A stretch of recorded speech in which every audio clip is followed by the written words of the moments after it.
सुप्रभात मेरे सारे प्यारे बच्चों, कैसे हो आप सब। उम्मीद करती हूँ आप सब अच्छे होंगे। बच्चों, आज हम पढ़ेंगे हिंदी कक्षा 3 का पाठ 7 टिप टिपवा पार्ट 2।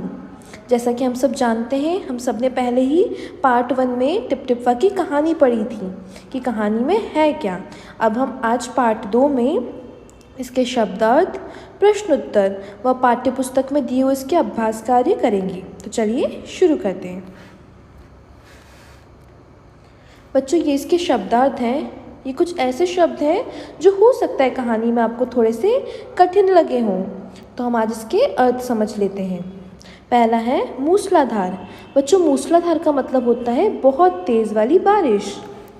फिर है बेखबर। बेखबर मतलब अनजान। मचलना। मचलना मतलब मन वश में ना रहना या जिद करना। खींचकर, नाराज़ होकर या गुस्से में। संयोग मतलब किस्मत से। मुसीबत का मारा मतलब परेशानी में फंसा हुआ या परेशान। बला मतलब मुसीबत। झटपट मतलब जल्दी से। ज्ञानी मतलब जो योग्य एवं समझदार हो, उसे हम कहते हैं ज्ञानी। जचना मतलब सही लगना। चलिए बच्चों, आगे देखते हैं। बच्चों, ये प्रश्न अभ्यास है जो आपको अपनी हिंदी की पाठ्यपुस्तक रिमझिम में मिल जाएंगे। चलिए शुरू करते हैं। कौन किससे परेशान। इस कहानी में लगता है सभी परेशान थे। बताओ कौन किससे परेशान था। तो जैसा कि बच्चों हमने कहानी में पढ़ा था कि सब लोग किसी न किसी चीज़ से परेशान हैं, तो हमें यहाँ पर वही लिखना है कि कौन कौन किस किस चीज़ों से परेशान था। तो पहला हम लिख देंगे बुढ़िया। जो दादी अम्मा थी, बुढ़िया थी, वो किस चीज़ से परेशान थी। झोपड़ी में जगह जगह टपकते हुए वर्षा के पानी से। दादी की जो झोपड़ी थी उसमें पानी टपक रहा था, इसलिए वो बहुत परेशान थी। फिर है बाघ। बाघ क्यों परेशान था।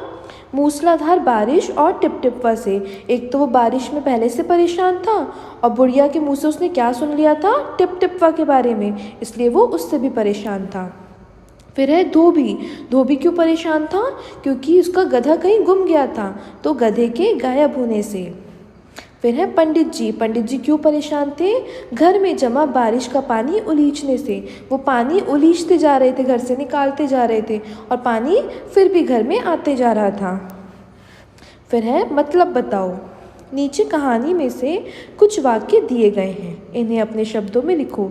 तो बच्चों, जैसा कि मैंने आपको शुरू में ही बताया था पाठ के कि ये कहानी कौन सी बोली में है, ये उत्तर प्रदेश की बोली में है। तो हमें यहाँ पे कुछ वाक्य दिए हुए हैं कहानी में से, इन्हें हमें अपने शब्दों में लिखना है, मतलब अपनी बोली में लिखना है।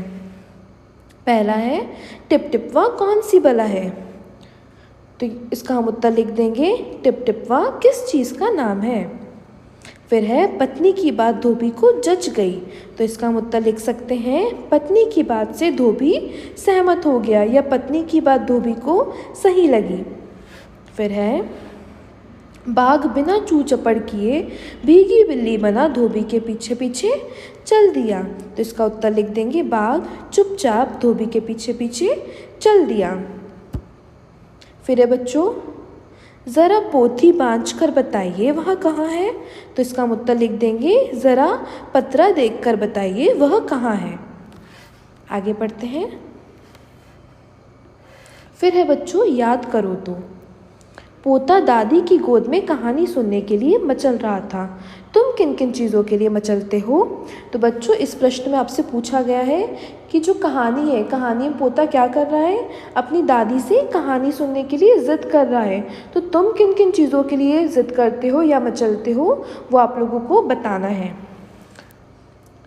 तो इसका उत्तर है मैं जल्दी से जल्दी बाज़ार जाने के लिए, अपनी मनपसंद चीज़ें खरीदवाने के लिए, दादी की गोदी में सोने के लिए, दादाजी से साहसपूर्ण कहानियाँ सुनने के लिए मचलता हूँ। बच्चों, इसमें आप लोग अपने मन से भी लिख सकते हो, जैसे कि मैं दादी से अपनी पसंदीदा खाने की चीज़ बनवाने के लिए, अपने पसंदीदा कपड़े खरीदवाने के लिए, दादी से कहानियाँ सुनने के लिए, या जो भी आपको लगता है आप इसमें और लिख सकते हैं।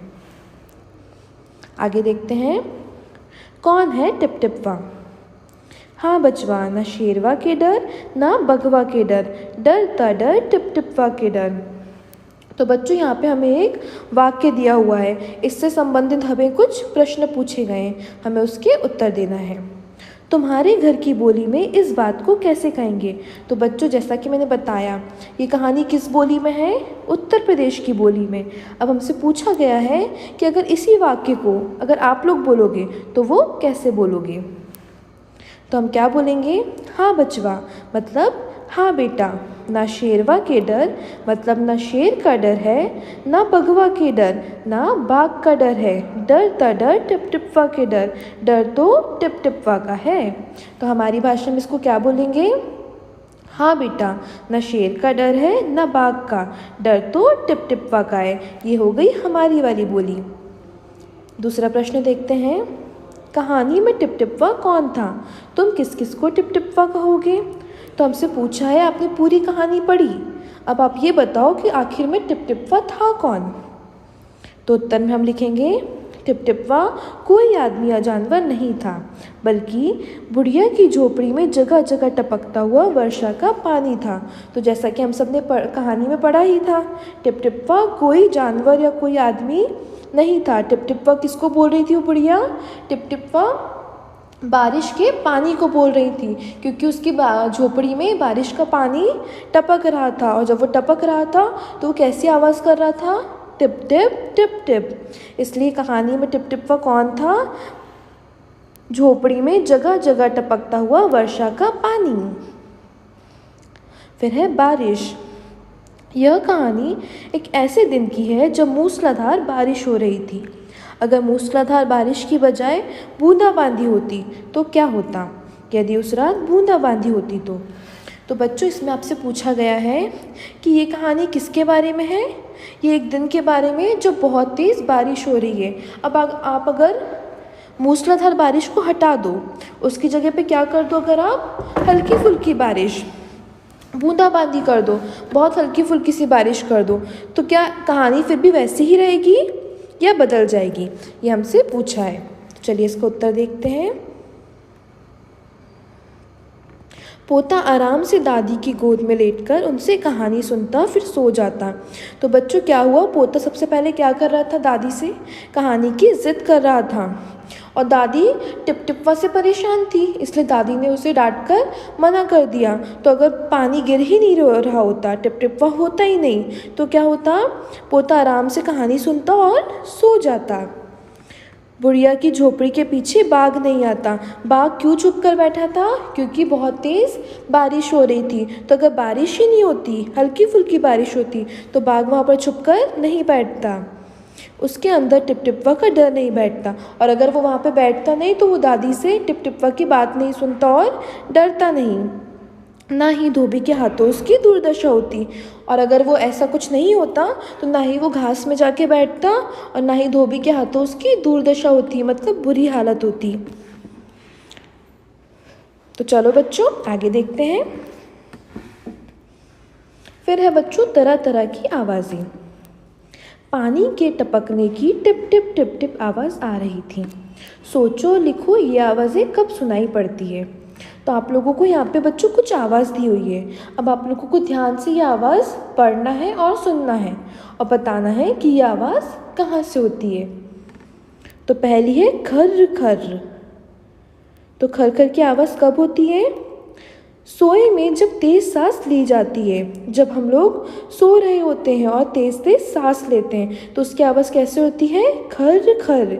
जब हमारी कभी नाक भी बंद रहती है ना, तब भी हमारी आवाज़ कैसी होती है जब हम सांस लेते हैं? तो खर खर। फिर है बच्चों भिन भिन। भिन भिन की तो हम सबको पता है, मक्खी जब कान के पास मंडराती है तो कैसी आवाज़ आती है? भिन भिन। अगली बार जब भी कभी मक्खी आपके कान के पास मंडराएगी ना, जब आवाज़ करेगी तो ध्यान से सुनना वो आवाज़ कैसी होती है, वो भिन भिन की आवाज़ होती है। फिर है बच्चों ठक ठक। ठक ठक की आवाज़ कब होती है? जब कोई दरवाज़ा खटखटाता है, जब कोई नॉक करता है गेट पे, तो कैसी आवाज़ होती है? ठक ठक। फिर है बच्चों चर चर। चर चर की आवाज़ कब होती है? दरवाज़ा खोलने पर। जब कोई बहुत पुराना दरवाज़ा होता है ना, जिसमें ऑयल वगैरह नहीं देते हैं, तेल नहीं डालते हैं, तो जब उस दरवाज़े को खोलो तो कैसी आवाज़ आती है? चर चर की आवाज़ आती है। फिर है भग भग। आग की लपटें जब तेज़ हो जाती है, तो जब आग की लपटें तेज़ हो जाती है, जब बहुत तेज़ कहीं पे आग लगी हो, तो आप लोग ध्यान से सुनना कि कैसी आवाज़ करती है वो आग की लपटें? भग भग। फिर है बच्चों तड़ तड़। किसी के गाल पर थप्पड़ लगाने पर, या फिर बारिश जब बहुत तेज़ होती है और टीन पे गिरती है, जब चादर पे गिरती है बारिश, तो कैसी आवाज़ आती है बच्चों? तड़ तड़। आगे देखते हैं खूंटा। सबसे पहले बच्चों बता दूं आप लोग खूंटा क्या होता है? खूंटा एक लकड़ी या लोहे को हम लोग जो है मिट्टी में अच्छे से गाड़ देते हैं, और गाड़ने के बाद क्या करते हैं, उससे एक रस्सी को लेते हैं, और हमारे पास जितने भी पालतू पशु होते हैं ना, जिनको हम पालते हैं, जैसे कि गाय, भैंस, बकरी और गधा, इन सबको हम उस खूंटे से बांध देते हैं ताकि ये कहीं गुम नहीं जाए, कहीं भाग नहीं जाए, तो उसे हम क्या बोलते हैं? खूंटा। धोबी ने बाघ को खूंटे से बांध दिया। सोचो और बताओ खूंटे से क्या क्या बांधा जाता है? तो आपसे पूछा है कि खूंटे से आप क्या क्या बांध सकते हो, तो उत्तर देखेंगे। खूंटे से गाय, भैंस, बछड़ा, बैल, बकरी, घोड़ा, गधा आदि जानवर बांधे जाते हैं। मतलब बच्चों जितने भी पालतू जानवर होते हैं जिन्हें हम घर पर पालते हैं, उन सभी को हम कैसे बांधते हैं? खूंटे से बांधा जा सकता है, खूंटे से हम बांध सकते हैं। अब ये बच्चों आखिरी प्रश्न, एक से ज़्यादा। अब यहाँ पे सब आपको एक एक सामान दिया हुआ है, अब आपको बताना है अगर यही सामान बहुत ज़्यादा हो जाए तो हम इसे कैसे लिखेंगे या कैसे बोलेंगे। तो यहाँ पे है एक कहानी। अब ज़्यादा हो जाए तो सभी कहानियाँ, कहानी में य लग जाएगा तो कहानी कहानियाँ बन जाएगी। एक कहानी सभी कहानियाँ। एक तितली कई तितलियाँ। एक नदी 10 नदियाँ। एक चूड़ी ढेरों चूड़ियाँ। एक खिड़की 4 खिड़कियाँ। आप सब देख रहे हो यहाँ पे एक वचन में, जैसे ये वहाँ पे जाता है, मतलब बहुत सारे सामान जब हो जाते हैं तो सब में या लगते जा रहा है। तो ऐसे ही आपको ये आखिरी प्रश्न भी करना है। तो यहाँ पे बच्चों हमारा पाठ 7 टिप टिप व खत्म हो जाता है। आशा करती हूँ आप सबको ये पाठ अच्छे से समझ में आया होगा और इसे पढ़ के बहुत मज़ा भी आया होगा। Thank you for watching.